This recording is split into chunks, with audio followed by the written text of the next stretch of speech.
Muhammad Rizwan, Director, Center for Study and Research, New Delhi. We have requested him to be with us for this afternoon to give some introduction to this Center for Study and Research.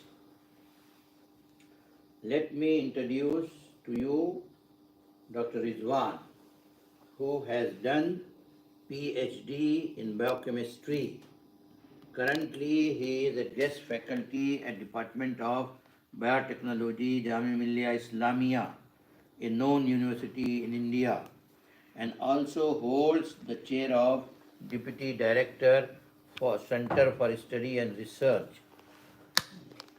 And this Center for Study and Research is going to be discussed today, inshallah, by him. He is a former professor of the Department of Molecular Biology and Genetic Engineering in Nagpur University. He has more than 15 years of teaching and research experience. He worked in varied environments. He has done a lot of activities there, ranging from Shivaji Science College, Akola, Maharashtra, to giving lectures and seminars in different parts of India, the most prestigious institute of research in molecular biology. He has worked there as postdoctoral scientist. And he has a long list of his introduction. He has been involved, for example, in various administrative and academic committees meant for quality assurance, syllabi designing, departmental council, etc.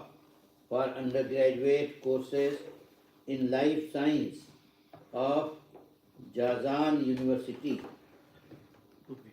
So without going more introduction of this scholar and intellectual, I would hand over the mic to him so that he can share his views about the Study and Research Center, New Delhi. This kind of centers are needed. When I visited first time America in 1994, that was my first visit. So I tried to find out how many think tanks are working, government and semi-government. I discovered that there were 150 think tanks. All of them were providing research-based information to government of America. That is why America is capable to maintain its domination all over the world. We do not have think tanks. We do not have systematic study of what should be the planning and what should be our strategy. So if there is something like this, we should welcome and we should appreciate and we should try to know about that more and more. Brother Rafi, you are most welcome. Thank you. Alhamdulillah. Thank you very much. Now the mic is with you. إن الحمد لله لا نحمده ولا نستعين إلا إياه. قال الله تعالى في القرآن المجيد والفرقان الحميد: قل هل يستوي الذين يعلمون والذين لا يعلمون. وقال علم الإنسان ما لم يعلم. وقال هل يستوي الأعمى والبصير. Jazakallah khair for a wonderful introduction, Professor Mumtaz. Just to add, I have a master's in sociology and I'm a student of Masters of Islamic Studies. MashaAllah, MashaAllah, MashaAllah. Inshallah, we'll get the degree this coming April. So it's great to be, and it is just not formal, in the cradle of what dream people like Naqib al-Aqqas and others have dreamt for this, Islam-inspired or quote quote unquote known as Islamization of knowledge paradigms. What I will do that I have prepared a presentation by putting quite a bit of efforts in that on the topic which was assigned to me. What I will do, I will intertwine how CSR as a think tank evolved in conjunction with how a new think tank can be evolved, right? So that would be more beneficial. As Alhamdulillah, you all people are, mashallah, at par with the educational things. So I think I will not go into unnecessary details, but I will just focus on crisply on 20-25 minutes the things which I think are of primary importance. So if you can see, you can make it a F5 just it, or you can make it forward. Okay. Yes.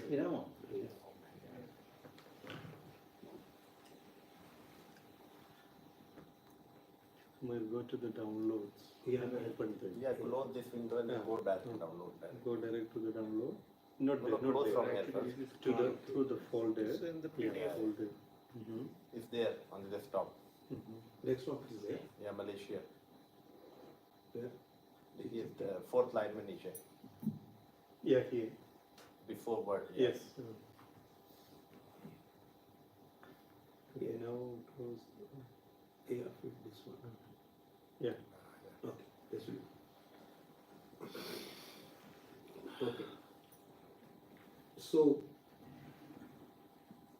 just to start with very basic thing, we all know, sometimes we believe that we know things, but, and I used to tell this since 20 years to my students, that most of the time you believe that you know things, but it is not that much transparent and clear. And as Einstein has put it, I don't know whether how far it is the right thing, that if you cannot make something understand to a 7-year-old, you didn't understand it properly.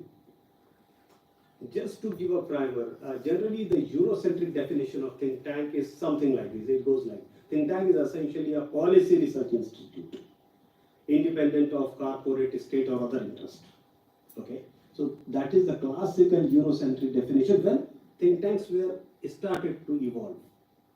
Okay, so if you were going to the etymology of the word, etymology, how the word came into being, the etymology of the word, if you go to it has a very typical Eurocentric roots in it. Okay, so for example, can we say that Al-Azhar way back before 700 years was a think tank or not? Or Al-Qarawiyyin or something was a think tank or not? Yeah.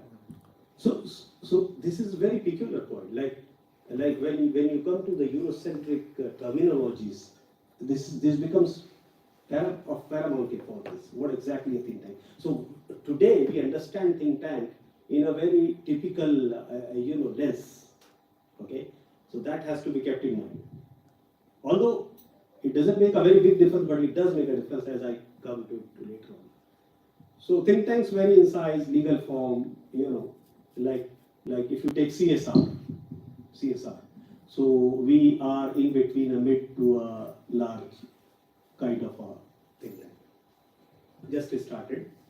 So size depends on various things, how the structure of the think tank is and how much funding the think tank receives, how much spending think tank has. So size have different things. And then the legal form, like CSR is an independent 12A registered entity, okay, with Government of India. Okay, so like this. So CSR is an independent registered 12A entity. 12A is a kind of finance related thing wherein we submit everything to the Government of India. So it's very transparent, very clear. Because in India, so you have to be very clear, very transparent. So, for example, the third aspect is policy ambit. So I told you about size, I told you about legal form, the policy ambit. So the fundamental policy ambit, or wherein the vision of the CSR is to evolve a purposeful, holistic and value-based knowledge system. This is slightly different than that typical quote-unquote context of Islamization of knowledge. So CSR want to engage both at methodological and epistemological level with the current secular humanistic frameworks. Whereas Islamization of knowledge, when it initially started, what completely, if you go to Ismail Raji al-Faruqi or even Attas Saab's basic things in which it was outlined, it was, very antagonistic to the existing thing. This happens, people soft down, attitudes soft down, the approach soft down. But this approach is not about softening down. It's about understanding the continuum of the legacy of the knowledge. So even though the epistemological barriers and methodological wrongness or epistemological wrongness is there, we still believe that the knowledge continuum is a ground reality. Like it was before with someone, it came to Greek, then it came to Arabs, then it goes to Europe now, and then it may, so there's a continuum of the knowledge. We may agree or disagree on this continuity of the knowledge legacy, but we cannot deny that this is how it goes. We didn't produce anything from the very start. We didn't reinvent the wheel. We took it from Greeks mostly, and we take it to the new heights. We evolve knowledge paradigm based on our belief system. Okay, so this has to be recognized. It should not be overemphasized. It should not be underemphasized. That is a very primary thing, I believe. So CSR has this very longevity. For example, there are, like you say, Brooklyn. Brooklyn is a very famous, even Hindenburg. Hindenburg is just recently evolved think tank. Earlier it was a typical financial firm. Now it's starting to impact the very basic things. So we have to know there's a longevity, how much time. So this time is not about the years. It's about the time in the socio-temporal milieu in which the think tank exists. So this is very important. So time is just not about a particular from 2013 to 14. It's not about that. It's about the socio-temporal milieu in which the think tank operates. So this is, for example, CSR was launched essentially in 2012, but formalized in 2016. And it started to outreach since 2021. So you see, this is not about years. The longevity is about how think tank operate in a socio-temporal milieu. That is. And of course, structure and standards of inquiry. So these are the think tanks basically. I mean, the think tank, and of course the CSR also has all these things. Coming to the next one. I think the next point I would like to tell you, and as I told you before, can we have a different definition of, say, think tank? So I tried this one. Yesterday only I wrote it. You see, we can still talk, okay, fine, why you need a different definition of think tank? It is there, let us go ahead with it. I believe that definition will actually impact the way you do things. It will bring clarity. Yes, it will bring clarity, it will bring transparency in your approach. So this is what I tried yesterday. I don't know how far you will agree with it, but this is how at CSR we believe. That it is a collective intellectual entity. So it is not divided or bifurcated or fragmented on the basis of geographical locations, or on the basis of types of universities we involve, or on the basis of any other thing. So we believe at CSR that it's a collective intellectual entity dedicated to addressing contemporary civilizational challenges. So I will come to another slide. There are different types of think tanks. At CSR, we believe that we should see it as Professor Bakar always used to say, that it should be the Tawhidic paradigm. So that Tawhidic paradigm, what we believe, it should be reflected in your definition. And so although we, for the pragmatic purposes, we still can do the fragmentation. We have 8 verticals. But essentially, we are trying to address the civilizational challenges. It is big to say, definitely we are nowhere and nobody is nowhere, because Changing civilization is certainly a mammoth task, at least. But this is how it goes. A collective intellectual entity dedicated to addressing contemporary civilizational challenges and of course in policy issues, using revealed knowledge as a springboard. So this term is quite, I believe should be pondered upon. So there are two methods or ways of thinking. One wherein we believe that, okay, fine, Wahi will be the final thing. Someone say that Wahi will be complementary to the Aql, or Aql will be complementary to the Wahi. We go we take a certainly slightly different route. We say it's a springboard. So whatever you do, the thing goes to the Wahi and it springs out from it. And that is the difference. And it is beyond the complementarity of the nature or putting Wahi before that or after that, and all that things. I think you all know we have this issue. So we believe that using revealed knowledge as a springboard to evolve novel paradigms using human reason, and of course your favorite term here in IAUM is to source to broader objective of Islamic law, that is the Maqasid al-Sharia.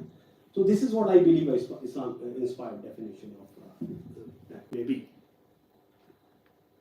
What difference the definition makes? Does it really make a difference? I believe that once you agree with the definition, the whole purpose changes. The area is broadened and the involvement of transcendence gives it a whole new spiritual touch. I have been to many think tanks just in this time. So they have a dry, dead data, dry, dead recommendations. It doesn't have that sense of considering things at human level. The data is so dry, the conclusions are so neutral that sometimes it misses the point. So I believe that once it comes to the transcendence, it has a whole. And all think tanks, be it secular, humanistic, or Islam-inspired, share common strategic steps to be formed and function. Now I have been told by the sir, and I have been given a topic. I think this all we do for CSR. Like first we analyze why you want to have a CSR, why you want to have a think tank.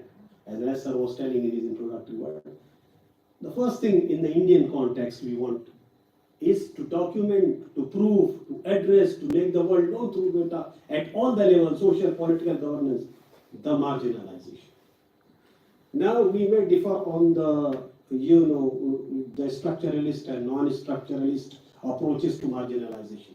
But nobody can deny that in the Hindu nationalist India, Muslims are marginalized. Nobody can deny, and everyone is knowing to it. We can put it in a more softer word, but this is how it has been put in the literature now. So I think we will be safe, no, inshallah. So, marginalization. Second thing which we are missing in India, I think, and that is why CSR is being formed, whatever little capacity we have, is policy advocacy. And I can tell you, and for sir also will have at least, he will get some solace. There is one very nice think tank recently formed in 2018. It's Center for Developmental Policy and Practices. Is now headed by our friend Professor Amanullah. He was a bureaucrat. He was an IAS officer. He gave everything back. Khalas ya Allah, I don't want this. And now, mashallah, he's leading that institute very nicely. And he's advisor to now this Telangana government. He's trying to do very good thing for all. So policy advocacy is the second aspect. Third is documenting and countering misrepresentation. So CSR wants to provide data-driven narratives to challenge the stereotypes about Muslims. And Professor Mohsin, can you just give me that? Yeah, this is our flagship project which we do. So this report actually for the first time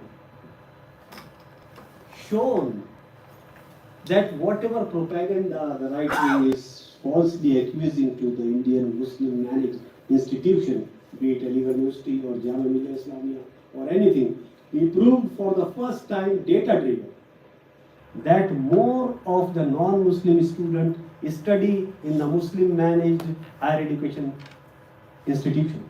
Can you believe it? For the first time, this data is proving that most, 52% of the non-Muslim students are studying in a Muslim managed institution as compared to the 48% of the Muslim.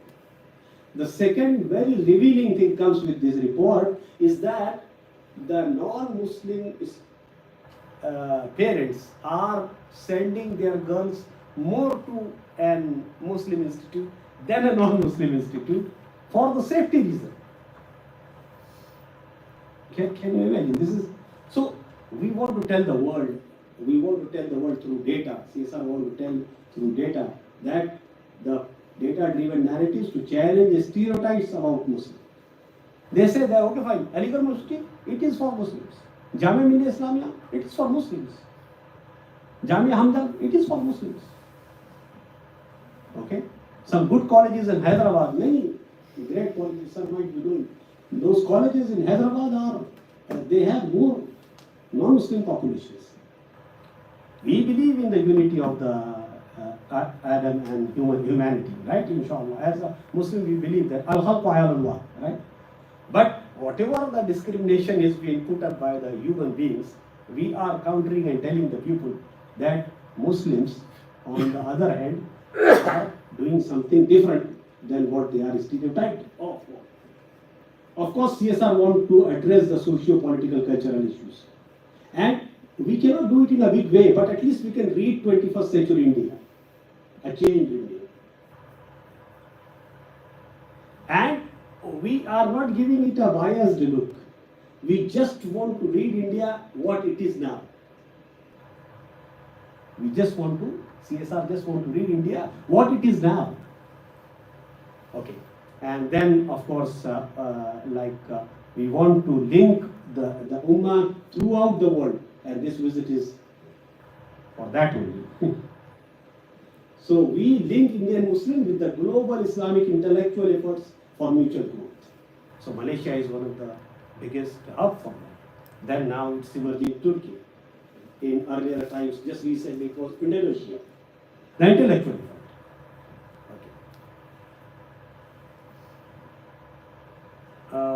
I will just move ahead. What is the strategic framework which we used to establish CSR? And what may be the strategic framework yet now to make a new think tank? These are the three core things, I think, what I thought about and what we actually put in when we were making CSR. The first is vision and mission. And now vision is such a bad word. Vision, because every kuliya should have its vision, every college, every school, but when you form a think tank, I think you have to get out of that stereotype about vision and mission. You have to seriously think, as I wrote it, what will be the ultimate goal? What is the ultimate goal of your think tank? Whether it will be inclusive or exclusive. What do you want?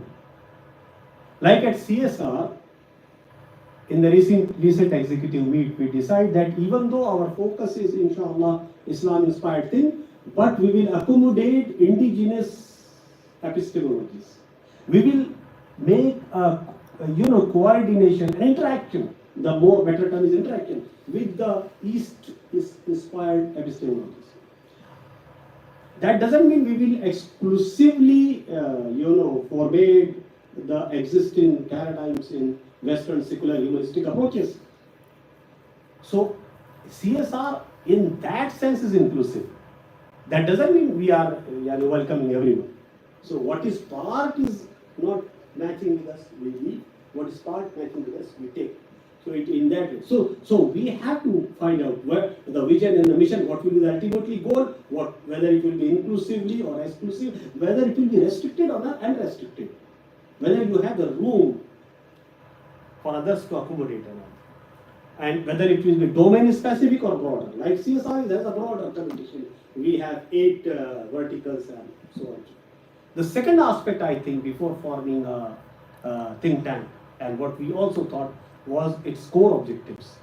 So one is vision and mission, where you want to go in a longer run.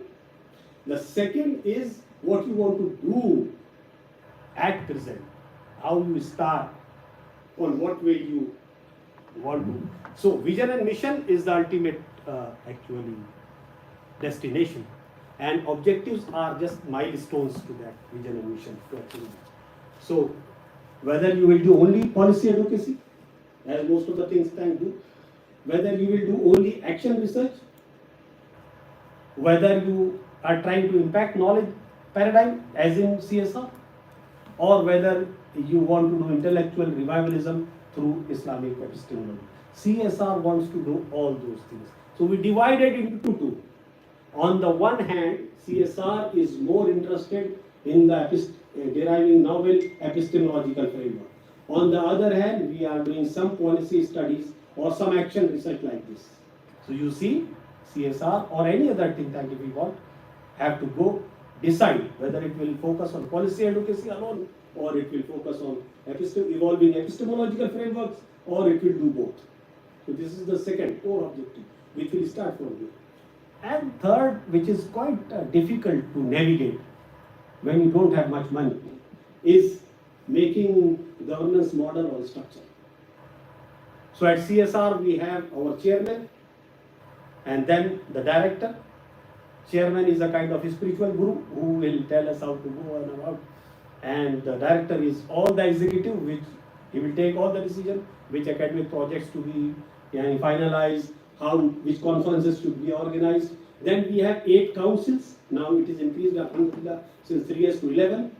Okay, and each council has a senior professor who voluntarily work for us. Each council has members who will have like associate professor and assistant. Then each council have its own postdoctoral fellows and researchers. So like this. So the structure is very important. How you are making a new think tank, structure is of very paramount importance. So so how you go about it? You can replicate this stuff. And whatever you have other think tank, you can just replicate it. But at CSR we make it altogether, new structure.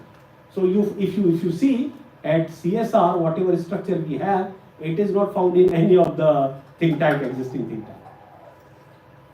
We have a unique structure in that way. Like think tanks have their own paid people. In CSR, most of our council heads are voluntary. However, the postdocs and the research associates are paid. So you see, this is a unique structure. Generally, you have honorarium, but those our council heads, they don't take anything, and they are very senior professors in central universities, in even some are in other international universities as well. So that is it. So whether you want to replicate the existing structure or evolve in the new structure, that is also whether you need an umbrella body or not. That is also important. And of course, there is planning and execution. This is the fourth one, how you evolve. CSR has its own planning and execution aspect. Okay. And this is actually a whole thing where how you make a thing. So before everyone leaves, I think I will I'll wind it up and I'll give you a brief thing. Lastly, what are the major challenges which CSR also face and anyone who will make a new think tank will face? The first and foremost is convincing people on need and efficacy. Why you need a think tank? People say, Ashfaida, why you are doing a research or something? This is a fundamental thing. And this is true from the masses to the leadership. You cannot convince people on something, spending few crore on just doing some research or publishing some paper or something. This is the first challenge. Second biggest challenge is securing talent. So people just don't come to you. Even if you have to pay them heavily, they will come. But if you are paying them normally, nobody gives a damn. So those people who are coming on the less money, they don't have the talent to bring that thing on the table. So you see, this is the biggest. Then of course, sustainable funding is very big issue. Someone will give you some money, but ultimately, longer sustainable things are not available. So that is something. Then leveraging the impact to attain desirable policy changes. That is also a very big thing. Even if we have this, how we are going to convince the Ummah to make more colleges? Although we are telling them that the Muslim Ummah has built 1,153 colleges despite of telling education since last 70 years. The Muslim managed colleges in India, 1,153. It is the least per 10 lakh population college ratio in all the minorities. Our report is telling this. And then to alone in Kerala, we have the highest number of colleges. So what the whole Ummah was doing when it was telling since 70 years, we have to do something in education. And there are hundreds of NGOs working in the education. We have 23 universities, which is far less as compared to the per million population. So how to leverage the impact to attain desirable policy changes. And then you have socio-political, cultural milieu, of course, is the biggest challenge. The current dispensation and whatever is going on, everybody knows it, so it's difficult. And then the diversity of opinions among Muslim Ummah on fundamental issues create a lot of problem for a think tank to evolve and do. You see?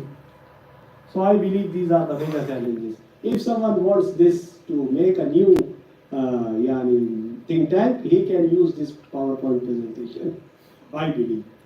As far as CSR is concerned, in these years, we have done at least 40 national and international conferences, academic events, including colloquiums, brainstorming session, workshops, seminar. We produced at least 9 books. 5 of them are coming in the next year. We have, alhamdulillah, impacted hundreds of our students through our orientation workshops, which we held in North and South too.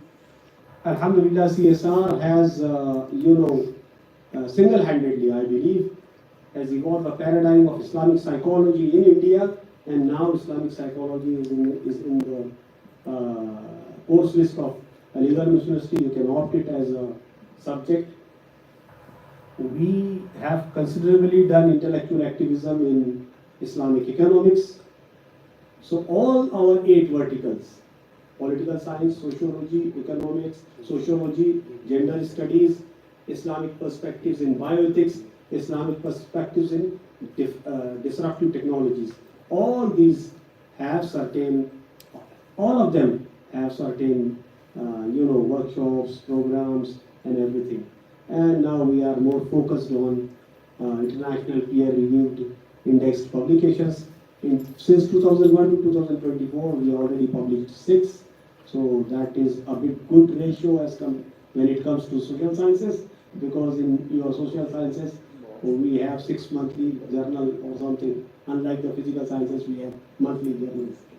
So this is what a brief introduction about CSR. I believe I haven't bored you too much, and those of you who want this presentation, they may take it from our friends. I once again thank you, Professor Mumtaz, and everyone who came here and listened to my talks. Jazakallah khair. Wa akhiru da'wana alhamdulillahi rabbil alamin. Thank you very much, Dr. Rizwan, for sharing your views on CSR.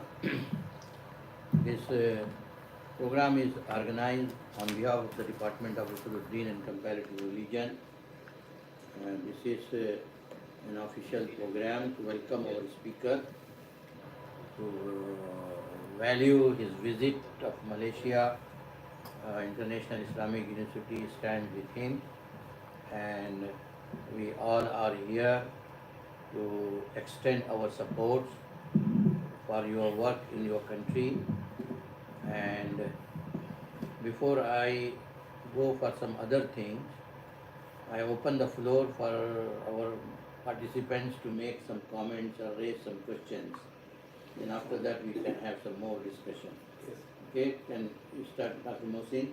Bismillahirrahmanirrahim. Thank you very much, Prof. Rizwan, for this enlightening talk. How many think tanks are in India? I forgot that. I have a few questions. Yeah. Let me tell everything. Yeah. Then I can. To save the time. How many is a think tank is different from a Islamic institute? Both play different roles.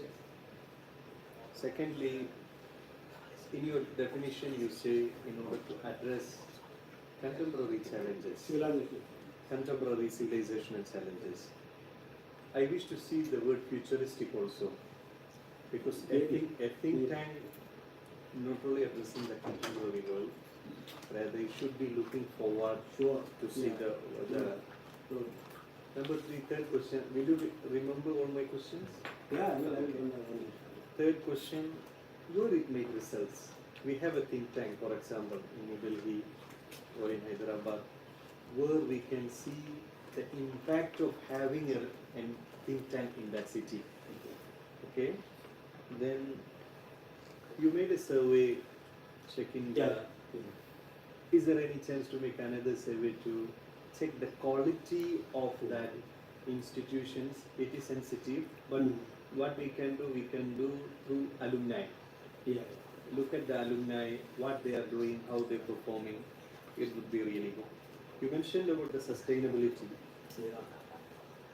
Is there any chance to use Waqf to fund the think tanks? Yes. I wrote it here.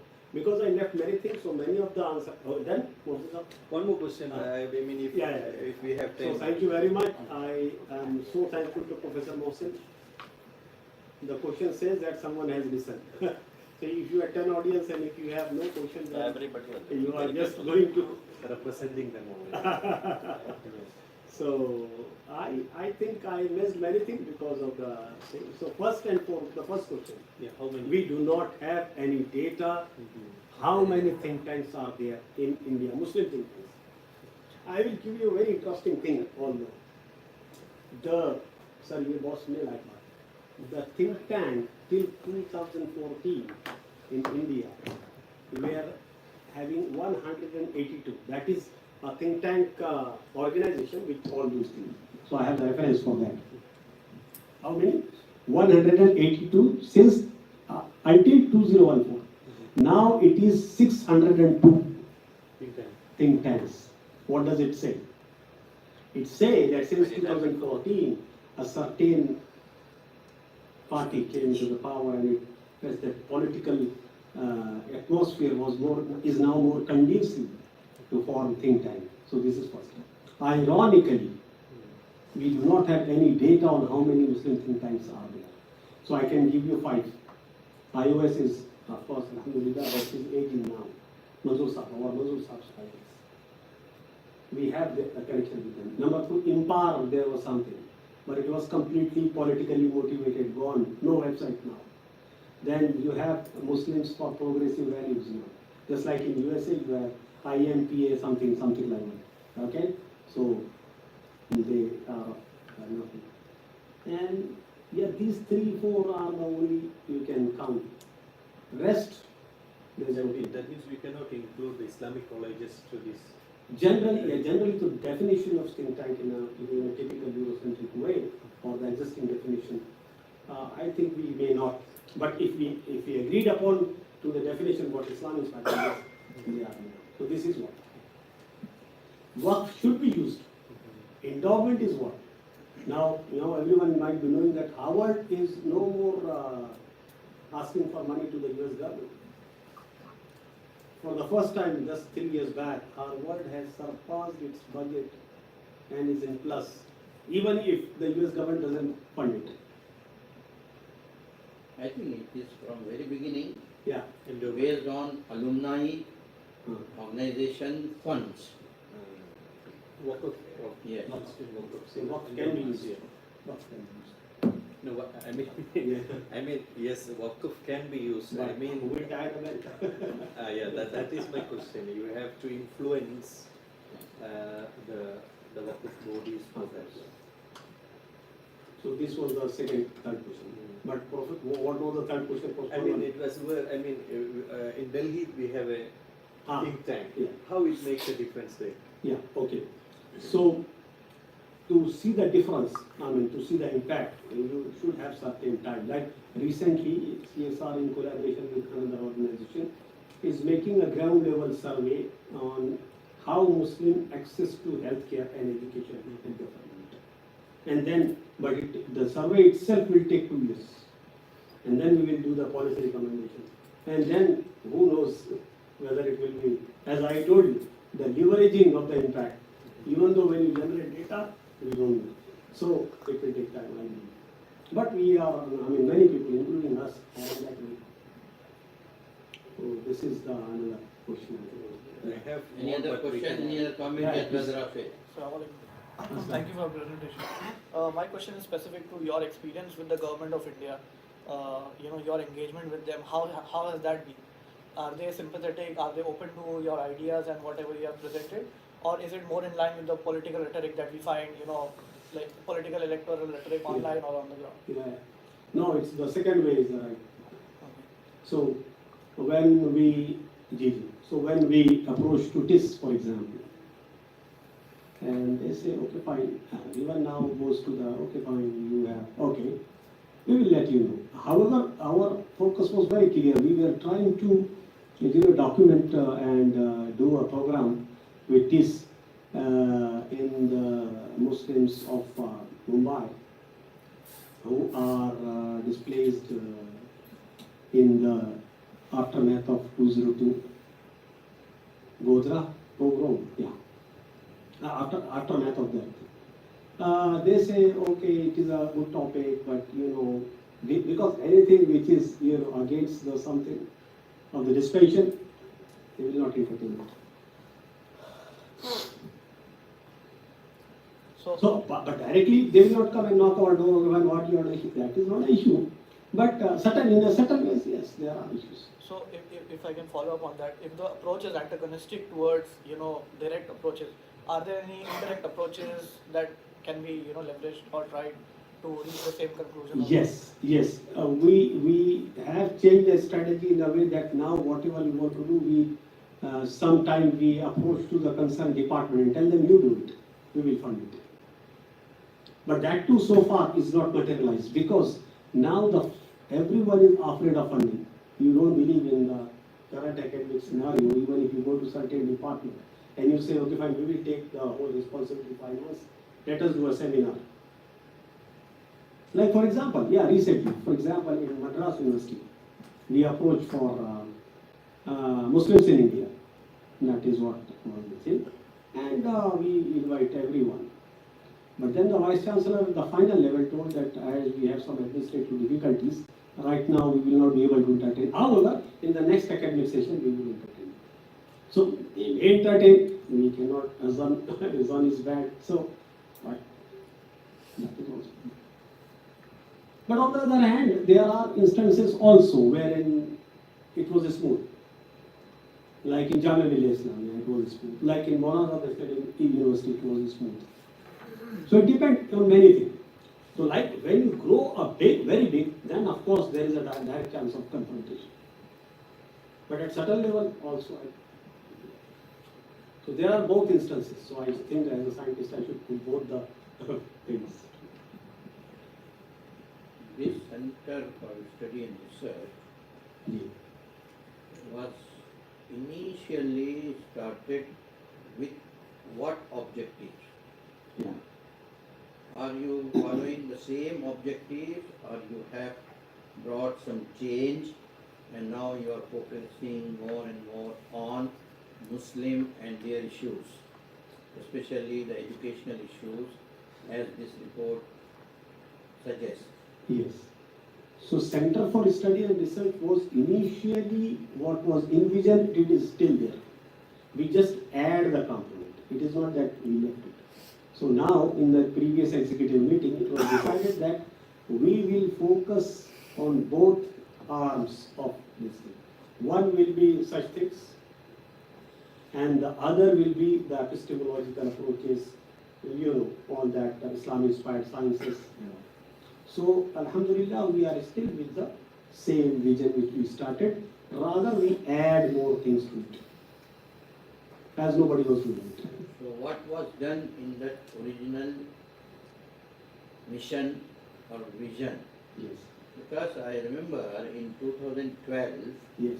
there was a workshop or some sort of conference to Yes. assess the need of Intellectual needs of the Tahrir and future Islam. oriented literature. Yes. Yes. What kind of future oriented literature should be produced? Whatever had been done till now in 2012, that was analyzed, examined, and for future plans were developed. So from 2012 to 24, almost 12 years, right? Yeah. Yeah. So have you brought certain new literature, new books, new booklets addressing to the population of India for their future survival, elaborating the purpose of life or good relation between different communities? Have you focused on that or just other areas? Alhamdulillah, as sir told, it was initially, and as I also told, it was initially conceptualized in 2012. So the basic idea was this, as sir was telling, and over a period of time, it evolved into something. So we does produce at least 4 or 5 books. The recent book by Sayyid Sadatullah Hussaini on Hindutva is a testimony to that, which is the first of its kind to see Hindutva through a Muslim intellectual lens. It has now come up in English also. Now, it will be soon introduced to us. I myself wrote 2 books, 3 rather. No. One on gender, one on evolution, one on scientism. Science practice. So these 3 books are actually written after over a period of 3-4 years, since 2020, post-Corona. So in between, there was only workshops and seminars and all that. So net productivity was initially not there because the focus was more on awareing people about this and all that things. So now the focus is more on net productivity. And now, as sir was telling, so we are now coming with the 4 books. Rather, I talked to Professor Barghouth and he is agreeing on that if you believe and if you send and our executive pass it, we can collaboratively publish it. So one on Muslim identity and Muslim question in India, another on emergence of Islamic psychology, another on the intersection of different transdisciplinary approaches to knowledge, all that. So Alhamdulillah, as I is telling, it is slow, but it is coming. Last question from my side, after that other people can take up. I am interested to know, to reach out to the non-Muslim population of India. There were some plans of either translation or publication of new tafasir, tarjuma in different local languages of the Quran. Literature of Islam should be provided to the local population in their local languages, because there are at least 50 local languages which are popular in India. So books on Sirah, books on Quran, books on Allah subhanahu wa ta'ala, this type of work is still going on, or it is slowed down, or it is stopped? No. This work is still going on. Already there are in the 4 or 5 languages, new languages. The Quranic translation, tafsir is still not there. Quranic translation is still. And this is being added after the 18 languages. After that, these 4 more. So now we have 22 languages, major Indian languages. Quran is being translated. But CSR is not looking into this. So now this has been given to certain other departments. So they are doing it. So this is what. On Sira, they don't publish big books, but they publish small booklets. That is looking by the Madhur Pradesh Sangam and other publishers. Yes. Yes, ma'am, sir. Yeah, my question is, what is the practical relevance of this think tank is we have community which is almost marginalized plus it's backward. So do you have you identified some areas which you should take up and then work on it and on solutions? For example, education. So education is a big problem, but there are only few universities, schools, etc. in India. Now, to increase the numbers, so let's say if you have already a model and some high-level budget, etc., those kind of things, practical things, and you encourage people to start schools and giving quality education. It's practical aspect I'm talking about. This is my first question. No, see, the basic purpose of a think tank is to show you what's going on, is to tell you what can be done. It is not there to do it. That is a very fundamental difference between a typical think tank and a typical non-governmental organization, or an organization or a tehreek or a body or a collective group. The fundamental work of a think tank is to show you, is to tell you what's going on, and is to make you aware where exactly pinpointing. Like this report tells you that despite of the 70 years of your struggle, you only managed to produce 1,151 higher secondary colleges managed by you.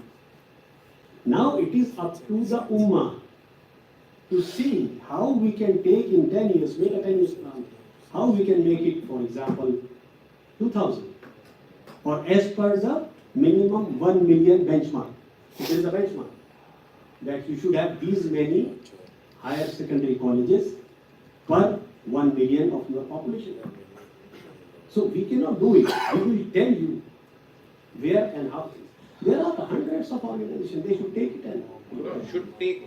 Agree. Yeah. But the solution. Solution They say is this. like doctor. He recommends prescribe medicine.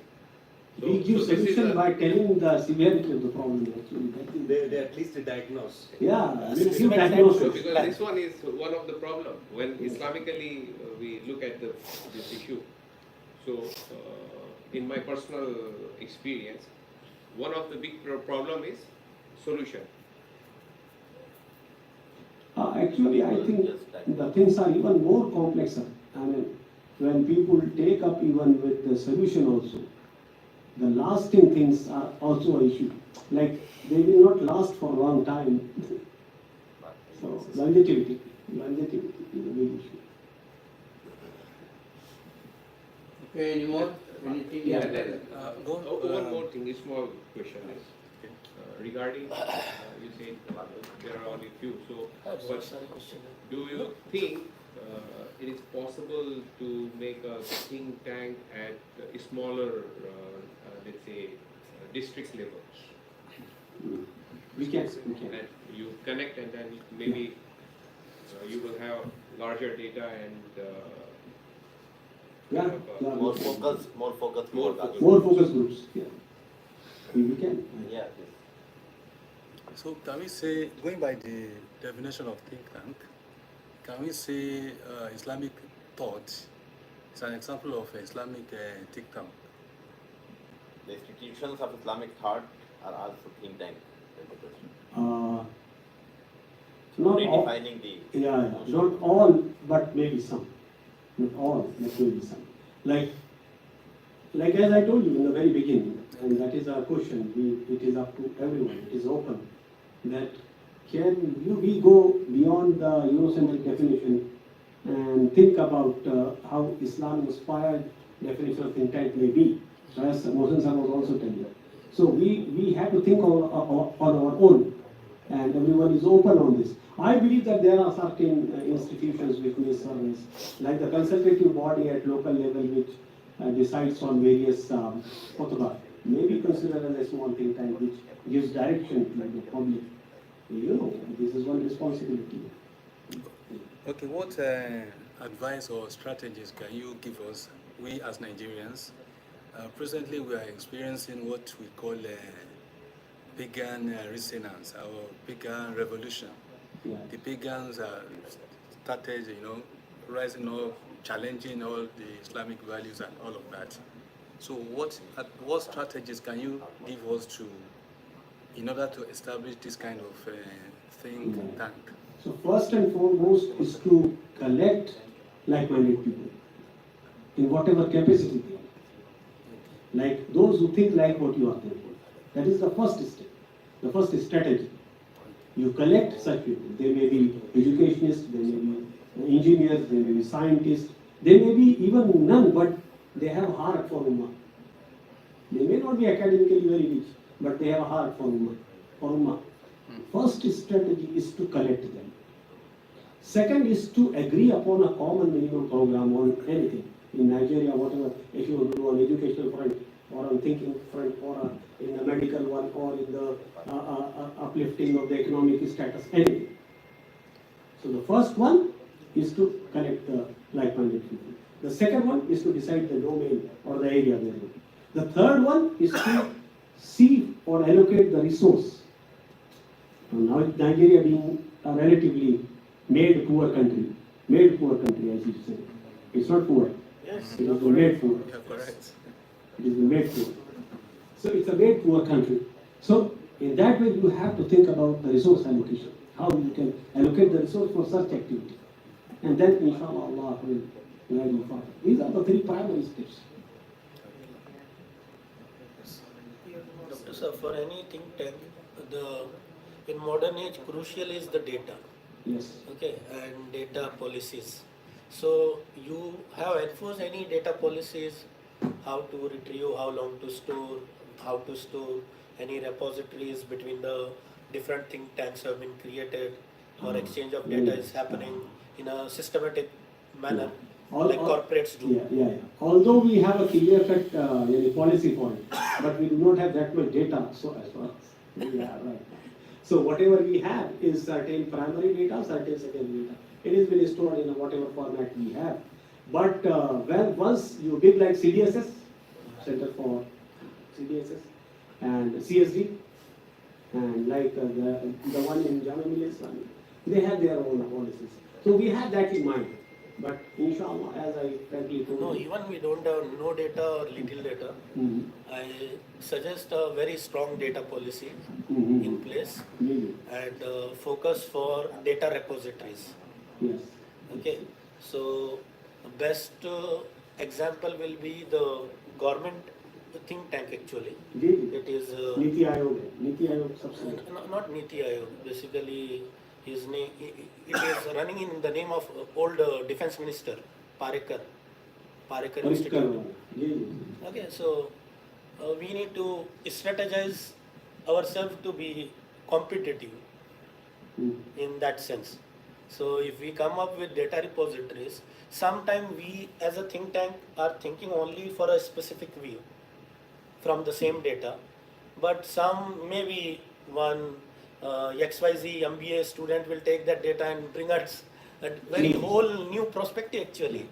Of course. So if we create some ORG platform of a repository, like a NGO of collective NGO who just look for the data repositories, collecting from different sources and whatever government is providing, whatever think tanks are providing. That will be a great inshallah. Okay, so once the data is available, many opportunities will open up to academicians easily. One of the strong detrimental to do the strong solid research from an in-depth perspective, not only in UI, in any spectrum, whatever I saw my friends struggling for their PhDs getting delayed for 2 to 3 years, one of the important reason is data only. Exactly. So I just give you example. When this report was released, one student came talking about, Dr. Sahab, I was really struggling to get how many Muslim institutions are in Bhopal. I went there, nobody was saying, this is the report I will send you. So as you are telling, yes. Is it digitally available? Yes, it is available. We can share the PDF with you. So basically we can put it behind the wall, whatever, but it should be available upon request. You can filter them, whether to provide this data to them or not. All that policies can be framed. Sure. But we need to put it on sub access door. Access to, yes, that we need to create here. Inshallah, with your help, we'll be doing it, inshallah. I think he's expert in this. Yes, yes, yeah, he's a man of, Yeah, he's a man of so he's- computer. I met him yesterday. Okay, dear brothers, thank you very much for your participation and engagement with our guest speaker.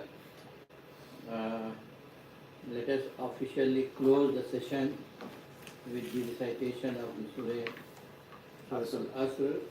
I am thankful to the speaker on behalf of me and my department, and inshallah in future also we will have some more interactions with each other, and if Allah wishes, we can have some memorandum of understanding with some the other way at some level with UIA, inshallah. Thank you very much. So I take this opportunity to ask Mohsin to present him accompany you. अरे आप और जुनैद साहब आप जाइए ना सब अरे आप जाइए ना as a token of appreciation. This is my latest book. वो आप आइए So अरे महबूब कम National award winning. all will take the group photo. जमात भी आप जाइए Yes. Islamic